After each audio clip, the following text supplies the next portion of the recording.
Matapos dumalo sa APEC meeting, US President Barack Obama at New Zealand Prime Minister John Key nakalis na ng bansa. Ang ulat mula kay Jade Miguel. Nakaalis na sa bansa sina US President Barack Obama at New Zealand Prime Minister John Key. Ito ay matapos ang matagumpay na pagsasagawa ng APEC meeting dito sa bansa. 5 minuto pasado ang alas 12 ng tanghali, umalis na sa bansa si Obama, habang alas 12:30 naman lumisan si New Zealand Prime Minister John Key.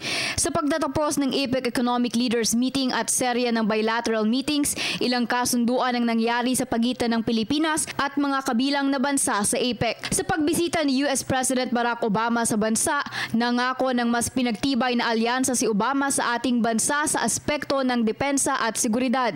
Dahil dito magbibigay ang Estados Unidos ng karagdagan na 2 barko sa hukbong dagat, isang research vessel at US Coast Guard cutter upang magpatrolya sa ating katubigan. Samantala, suportado naman ni New Zealand Prime Minister John Key ang pagkakabilang ng lahat ng miyembrong bansa sa Trans-Pacific Partnership na layong magsulong ng malayang pakikipagkalakalan sa Asia-Pasipiko.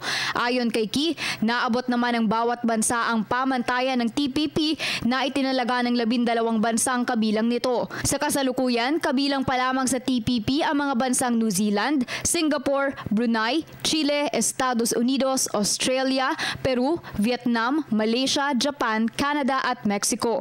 Habang nagpahiwatig naman ang pagnanais na makasali sa TPP ang China, Indonesia, South Korea, Thailand at Pilipinas.